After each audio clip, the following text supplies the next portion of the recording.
Bonsoir et bienvenue à la première édition d'information de la soirée sur Oula. Voici le sommaire. Le chef du gouvernement a présidé aujourd'hui à Rabat la réunion de la commission ministérielle chargée du suivi du chantier royal stratégique de la généralisation de la protection sociale, un chantier qui vise un accès équitable aux prestations sociales et sanitaires.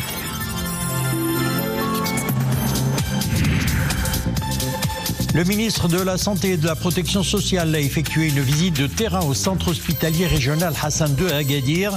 Une visite qui intervient suite au dysfonctionnement enregistré au niveau de cette structure. La réhabilitation de plusieurs services de l'hôpital a été annoncée par le ministre de tutelle, moyennant une enveloppe budgétaire de 200 millions de dirhams. L'opération Marhaba 2025 a pris fin hier, 15 septembre. Une affluence record a été enregistrée cette année avec plus de 4 millions de Marocains résidant à l'étranger accueillis, soit une hausse de 11% par rapport à l'année dernière. D'autres chiffres de Marhaba 2005 à découvrir au cours de cette édition. Comme annoncé en titre, le chef du gouvernement a présidé aujourd'hui une réunion de la commission ministérielle chargée du suivi du chantier royal de la généralisation de la protection sociale. Un chantier d'envergure qui vise à garantir un accès équitable aux prestations sociales et sanitaires. Écoutons à ce sujet Hassan Boubrik, il est directeur général de la Caisse nationale de sécurité sociale. فبالنسبه للتغطيه الصحيه كما كتعرفوا العدد ديال المستفيدين من التغطيه الصحيه مسجل. En ce qui concerne le chantier de la couverture médicale, le nombre de bénéficiaires de l'assurance maladie obligatoire inscrits à la Caisse nationale de sécurité sociale est passé de 8 millions en 2021 à plus de 24 millions de bénéficiaires aujourd'hui. Concernant le soutien social, l'État a consacré un grand budget. Cette aide bénéficie à peu près 4 millions de ménages marocains. والان هذا الدفع كتستافد منه تقريبا 4 مليون ديال الاسر المغربيه. Page santé, suite au dysfonctionnement enregistré au niveau du centre hospitalier régional Hassan II d'Agadir, de nouvelles mesures sont annoncées par le ministre de la Santé et de la Protection sociale. Amin Tehraoui était sur place, il s'est enquis du fonctionnement des différents services de l'hôpital afin d'identifier les pistes d'amélioration pour une prise en charge optimale des patients.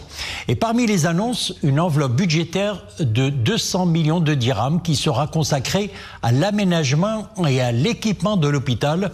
Reportage Hijb Tamek, Othman Tazi avec Iman Ablo et Youssef Chergui. Une visite in situ et un double objectif, s'enquérir des dysfonctionnements et identifier les pistes d'amélioration pour une prise en charge optimale des patients au sein du centre hospitalier régional Hassan II d'Agadir.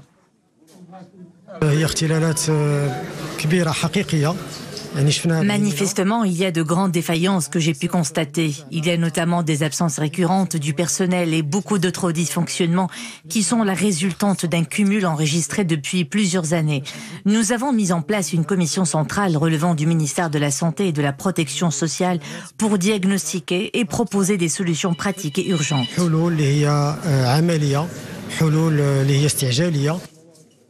Et cette commission a déjà remis la semaine dernière son rapport préliminaire.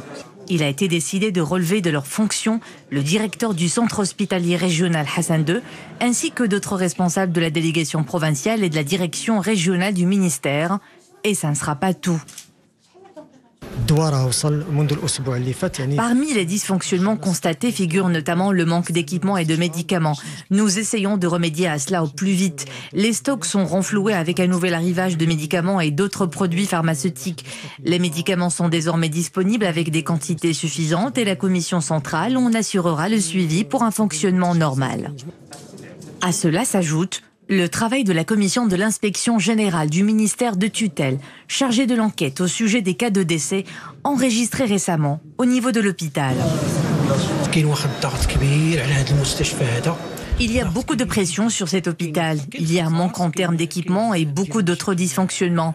En revanche, il y a aussi des contraintes auxquelles l'ensemble du personnel est confronté. Médecins, infirmiers et autres cadres. Le ministère de la Santé fournit en ce moment des efforts importants pour remédier à tout cela.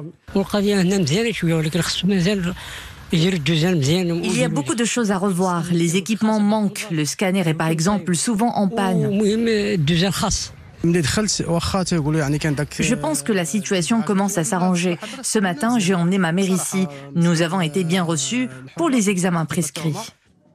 Lors de cette visite, le ministre de tutelle a assuré que les équipements en panne feront l'objet d'une opération de maintenance, outre l'acquisition d'un nouveau scanner qui sera opérationnel dans les prochains jours pour alléger la pression sur le service de radiologie et les laboratoires.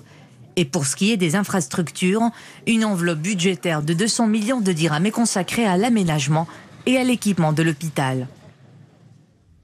Direction Le Caire, le secrétaire d'État auprès du ministre de l'Industrie et du Commerce chargé du commerce extérieur a pris part aux travaux de la 17e session du Conseil des ministres du commerce de la zone de libre-échange continentale africaine, la ZLECAf.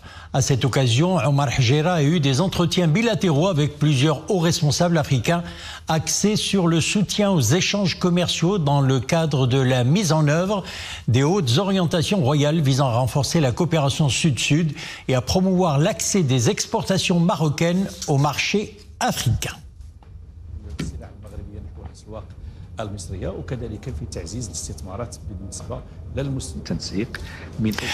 L'opération Marhaba 2025 a pris fin hier 15 septembre, une 25e édition marquée par un chiffre record.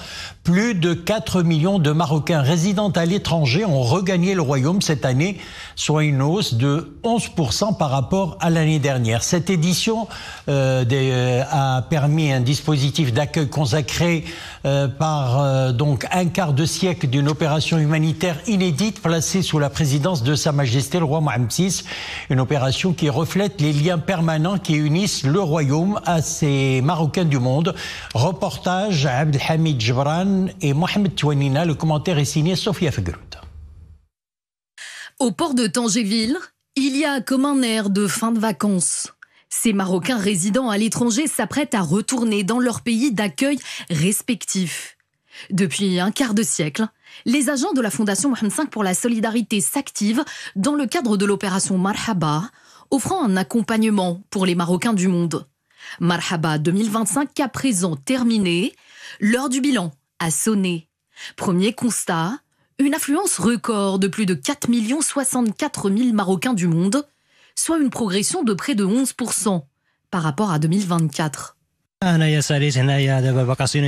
Mes vacances touchent à leur fin. Elles se sont bien passées et là je rentre chez moi aux îles Canaries pour travailler.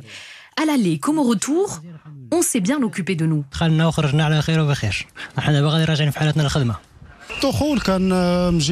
Cela fait longtemps que je ne suis pas passé par le port de Tangéville. Cette année, je suis content de le faire et l'assistance est utile. Tout se déroule bien. Chez la douane, le passage est fluide, comme vous pouvez le constater.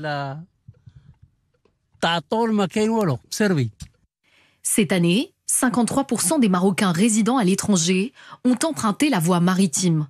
Le port de Tangémed est la première porte d'entrée vers le Maroc, avec près de 700 000 passagers.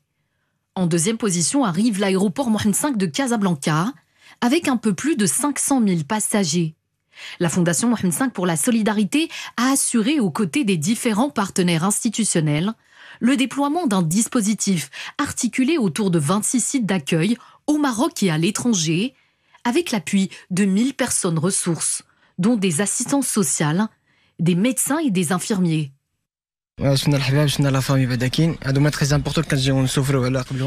Nous avons vu proches et amis, c'est le plus important. Le voyage du retour se passe bien. Nous avons l'assistance et l'aide nécessaire. Nous sommes prêts pour le retour. Nous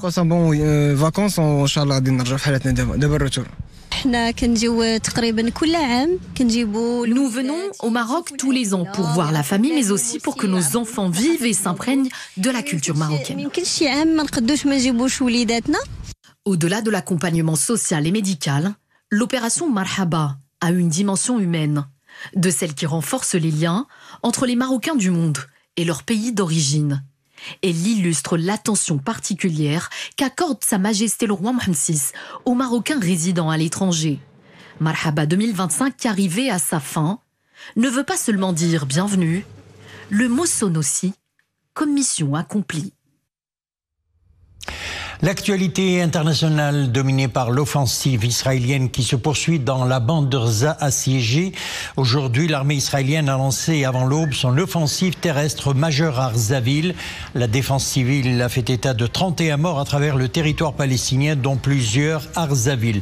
L'offensive a été d'ailleurs condamnée par l'ONU, l'Union européenne et Londres.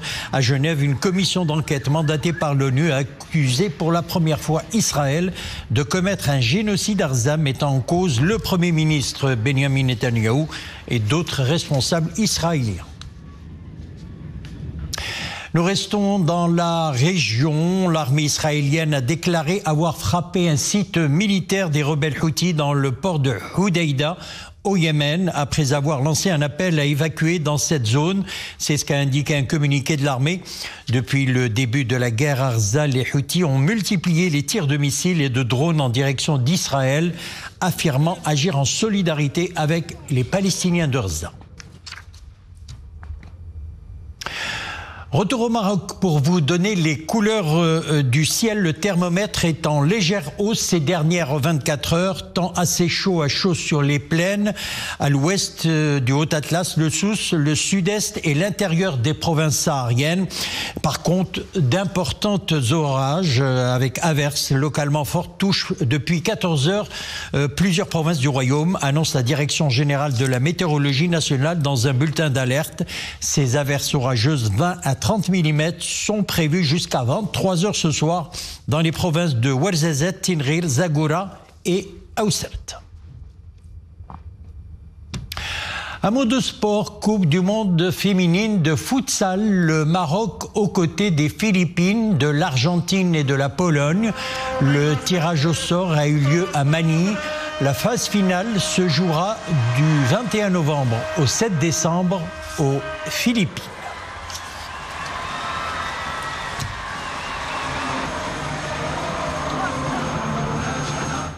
Sport toujours, intéressons-nous à présent un jeu qui nous vient tout droit du Mexique. Il s'agit du padel. Cette pratique sportive est en plein essor au Maroc et ne cesse d'ailleurs d'attirer de nouveaux adeptes. La Fédération royale marocaine de tennis recense quelques 33 clubs dans le royaume. Un sport de raquette qui, à la différence du tennis, ne se joue qu'en double sur une petite surface, qui implique donc automatiquement un jeu plus rapide avec plus de concentration. Reportage de Soufiane Belzar, Adnan Herras, le commentaire est signé Maria Oued. Avec une balle similaire à celle du tennis, mais qui rebondit sur toutes les parois. Le paddle avec un seul dé, à ne pas confondre avec son homonyme qui désigne un sport nautique, se pratique le plus souvent en double, sur un terrain plus petit et fermé par des vitres ou un grillage. Tout aussi exigeant que son concurrent centenaire, ce sport de raquette séduit aussi bien les sportifs que les néophytes, et ce, quel que soit leur âge. J'ai commencé le paddle après avoir pratiqué le tennis pendant longtemps. Ces deux sports se ressemblent sur bien des points, mais l'un est plus physique que l'autre. C'est d'ailleurs ce qui m'intéresse dans cette discipline. Lorsque j'étais plus jeune, je jouais régulièrement au tennis. Mais maintenant qu'il y a le paddle, je ne pratique plus que cette activité-là car je la trouve plus amusante.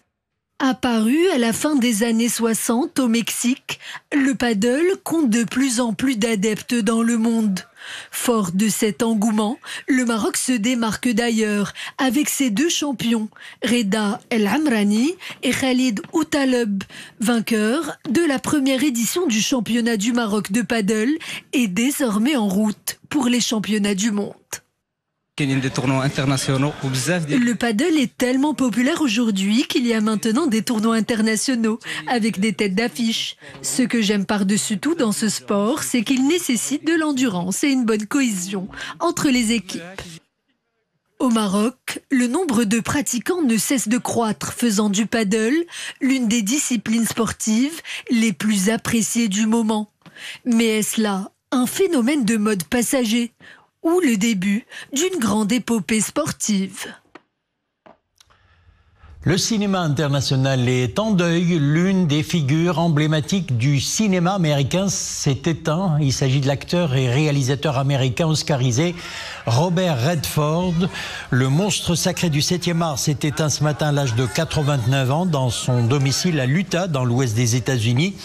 Parmi ses œuvres les plus mémorables, Butch Cassidy and the Sundance Kid, 1969, Les Hommes du Président, film donc réalisé en 76, 3 Days of the Condor, 75, ou encore L'Arnaque en 1973, qui lui valut d'ailleurs une nomination aux Oscars comme acteur.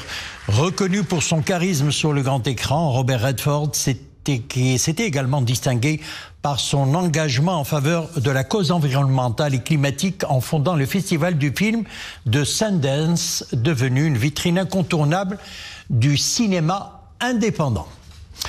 C'est la fin de notre édition. Merci de nous avoir suivis. L'info revient à 21h. Excellente soirée et à demain.